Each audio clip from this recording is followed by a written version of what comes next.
is something you don't see every day at the Carboot, but items like this don't hang around, and if you're going to pick this up, you have to be quick. But the question is, did I overpay for this boxed PlayStation 1 console? Game Pickups!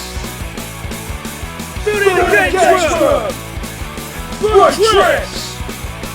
Live game hunting! Oh yeah! Again, folks, and welcome back to a somewhat somber live game hunting episode. That's because today may well be our last Carboot of 2024. Unfortunately, all good things must come to an end, and with the impending winter upon us, the Carboot season is sadly possibly over. But here's hoping this time we can go out on a high. If you enjoyed this video, please hit that like button and please subscribe, as I put new videos out every Saturday live at 5, as well as bonus content throughout the week, and I really want you folks along for the ride. If you want even more great gaming content, give me a follow over on Twitch, twitch.tv/DannyGamesman, Twitch. Here we go then, folks, another glorious early Sunday morning at the greatest Carboot in the entire world, Arming Hall, just on the outskirts of Norwich. And even though we are super late in the season, perchance the final Carboot of 2024, it is still super busy. And this is what I love about this Carboot. Up until the final days of the season, it's still stacked.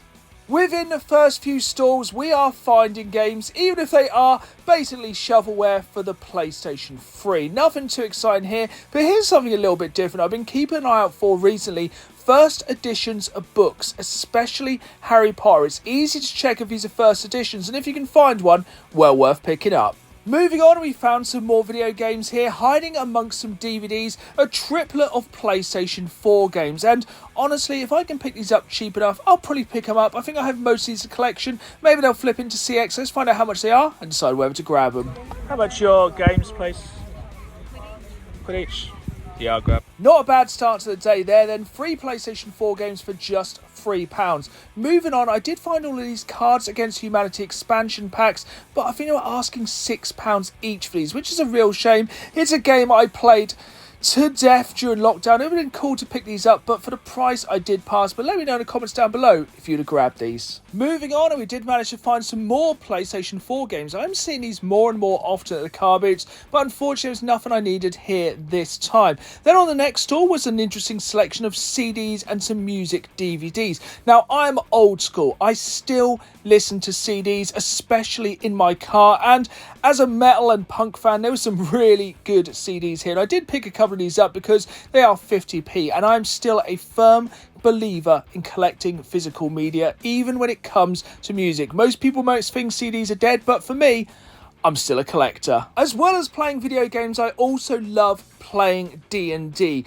Dungeons and Dragons, and especially using miniature figures. Now, these were super cool, but unfortunately these were at market value at £12 per figure. Here is one of the most random things I saw at the Carboot this time. These kind of Batman cows for your cat. If you've seen these on TikTok, you'll know exactly what they are. If not, seriously, go and look it up. But then I got instantly distracted by this boxed, seemingly complete PlayStation 1 console. Now, literally, I was looking at this while someone else was looking at it over my shoulder. I knew I had one chance and one opportunity to pick this up. If I walked away without picking this up now, somebody was going to pick it up. The person had already had a few offers on this already, considering it was early in the day, and was stuck on a price, and we agreed the price. £45 for this console. But the big question is, did I overpay for it?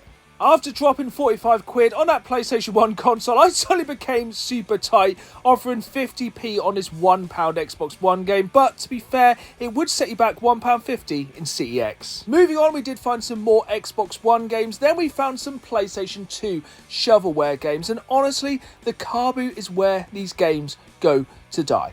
The games that are like 50p or £1 that trade in for 10 or 20p that no one really wants. Sadly, at the end of the day, this is normally the final resting place for shovelware games such as these. More often than not, these are sports games, but when it comes to retro sports games, I am a fan. I loved football games on the Mega Drive and even the PlayStation 1. And here we had some definitely more old school sports games. Some of these weren't in fantastic condition, missing some of the sleeves, etc. I'm not going to pick up FIFA 99 because it's not very exciting, but I was tempted by Premier Manager 97 because it's for the Mega Drive, but they were asking, sadly, £5. It's around this point where we're about halfway through the Carboot that I start to get distracted by stupid items like those chattering teeth. I did come across these movie posters, but I think these were literally something that somebody just printed out and laminated, but they were super cool to see, as honestly, I am a sucker for vintage horror movies. They just don't make them like they used to, but soon enough, we were back hunting video games. I found a nice copy of Call of Duty Black Ops 2, but unfortunately inside it was Call of Duty Black Ops. Always annoying when that happens, as that would have been some decent CEX trading credit. There was some controllers here, but unfortunately they either had sticky buttons or corrosion on the batteries, which again is a real shame. Space Marine here for the PlayStation 3. Disc was missing, but I just keep trying. Sometimes when you can't find anything or things aren't going your way, you never know what you're just about to find.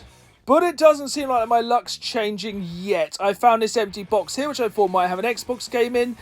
It was a copied version of a carp fishing documentary. No idea what that was. It was very, very strange. But we did find some more games on a seller who we have seen before, who always has some really cool items. I was looking at these Nintendo Labo cases because, honestly, they're worth it for cases for Nintendo Switch games. Did have some cool Amiga games, I think this was for.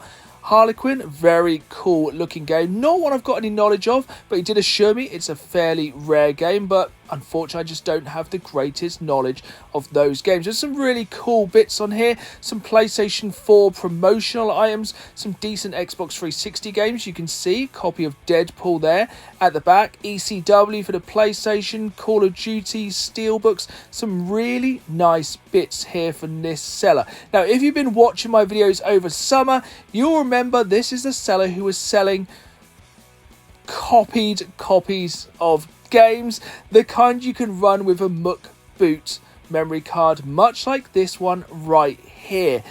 Now, I know some people love this, some people hate this, but I've said it all along, this is for me a way to play some games which are super, super expensive. Games such as Kuon, a game which would cost you over £500, or you can get yourself a muck boot and a memory card for like £5 and play it. And honestly, for me, as I've said for many, many years, keep playing the game, no matter how you do it, no matter what it costs. Moving on, and we did find some Xbox 360 games. Now, I've said all summer the car boots are still the best places to find Xbox 360 games on the cheap. And I was tempted to pick up this Xbox 360 demo disc, but honestly, the Xbox 360 demos just don't hold the same nostalgia for me as some other demo discs do. Now, we spoke about shovelware earlier, and when it comes to shovelware, quite possibly the king of shovelware is the Nintendo Wii, but there are some games that are still worth picking up if you can pick them up cheap to flip into CX, such as Mario and Sonic at the Olympic or Winter Games, but unfortunately this game did have the wrong disc, and some of the Just Dance games are still somehow worth picking up if you can flip them into CX for some decent in-store credit. The next few stores had some really interesting bits and things you don't see very often. So first off, we have these old movie posters, really cool. These are the posters that would have been displayed in the cinema. On the next stall, they had these old empty boxes for trading cards and stickers. Now, back in the day, I loved collecting both trading cards and stickers, and honestly, I still do. And I just wanted to dig through these in case I found some vintage cool boxes, say like Jurassic Park or Aliens or an older TMNT series of stickers or trading cards. These were super duper cool, and these are the kind of boxes I love to find at the car boot because you just have to get stuck in, as honestly you never know what could be hiding in here. There were some super cool bits, a very, very niche item, but very, very cool. So comment down below if you saw any of these boxes that you personally would have picked up. Speaking of TMNT, this stall also had some TMNT figures which I'd never seen before. These were slightly larger figures. Unfortunately, most of these had been played with pretty hard, so I did pass, but it's not a series of figures I've ever seen before. So if you do recognise these, comment down below. Moving on, and I nearly missed this, a GameCube game at the Carboot, but unfortunately it was FIFA 2005. So I did decide to pass, especially after finding out they were asking £5 £6 for this. Yes, it's a GameCube game, but it's FIFA 2005, but maybe I'm wrong. Comment down below if you would have picked up this FIFA game for £5. We did find some more video games a little further on, a lot of consoles here, and honestly, most of the time, if I see a console at the car boot, unless I can pick it up super cheap, I am going to pass, because honestly, you just never know if these are going to work. But it's always worth poking around stalls like this. If they had big boxes of games, there could be something cool hiding either in the box, or, in the case of this stall, underneath. So under here was a Rock Band guitar. I did check because the Xbox 360 ones, these are going for some decent money. But once again, I did decide to pass on this guitar. Our final find this time is the crossover we never knew we needed. One of the best retro movies of all time, crossed with one of the most influential retro toys of all time, the E.T. Furby. And I would have picked this up in a heartbeat, but unfortunately they were asking eBay pricing, so this time unfortunately I did pass. There we have it then, folks. That was another awesome Sunday morning at Arming Hall Carboot, but you can see the clouds are gathering and winter is just on the horizon, and honestly this could be the final Carboot of the 2024 season. But if it is, I ain't stopping until it's over. You can see we headed to another Carboot on the way home at a local park and ride. I did find these PlayStation 4 games, but sadly these were £5 each. I did say earlier, I will pick up consoles from the car boot if I can get them cheap. Now, they were asking £25 for this Xbox 360, which isn't bad, but of course, buying at the car boot, you have no guarantee if it works.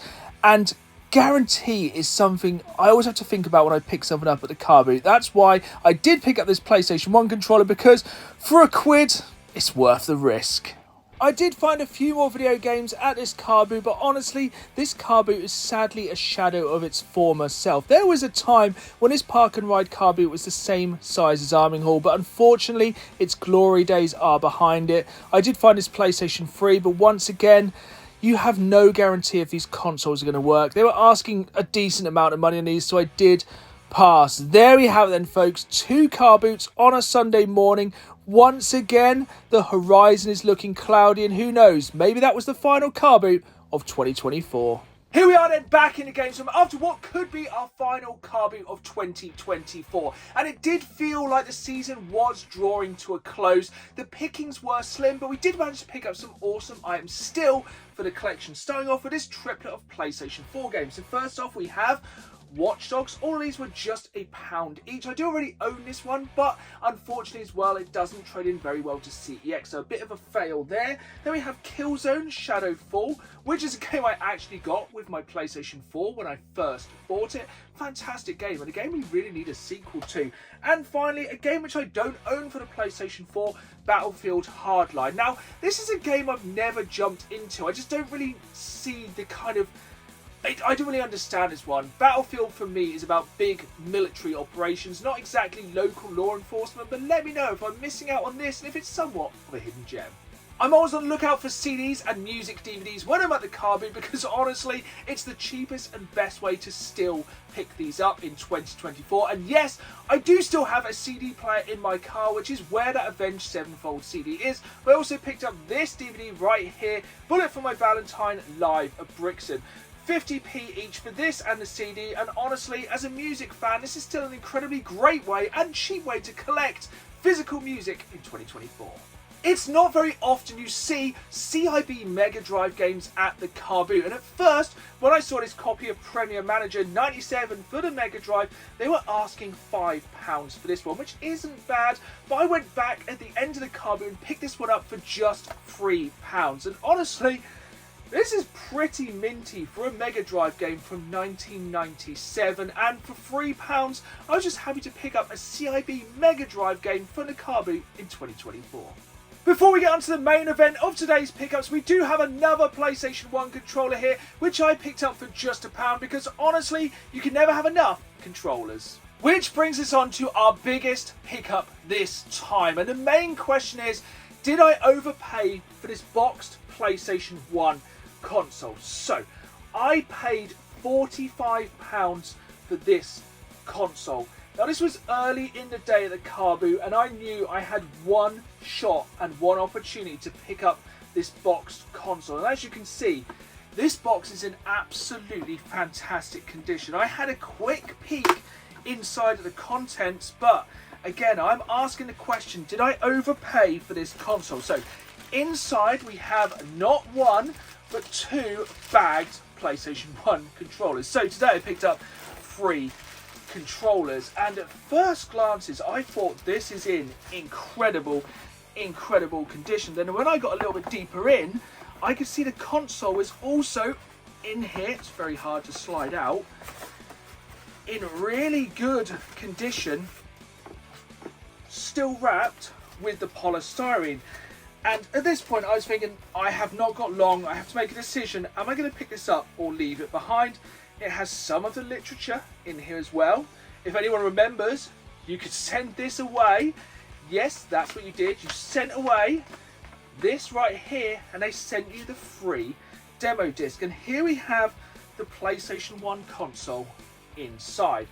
And I kind of love the fact it has this sticker. I'm sure this sticker came from like an official PlayStation magazine or a PlayStation magazine back in the day. This console is in absolutely fantastic condition. Of course, I already have multiple PlayStation 1 consoles, but unfortunately, that's it. That's all that's in the box.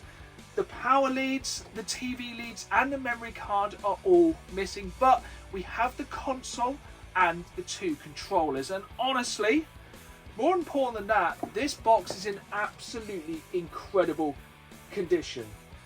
But I'm on the fence with this one. I'm not sure. Did I overpay for this boxed and not complete PlayStation 1 console? Comment down below. Would you personally have picked this up for 45 quid?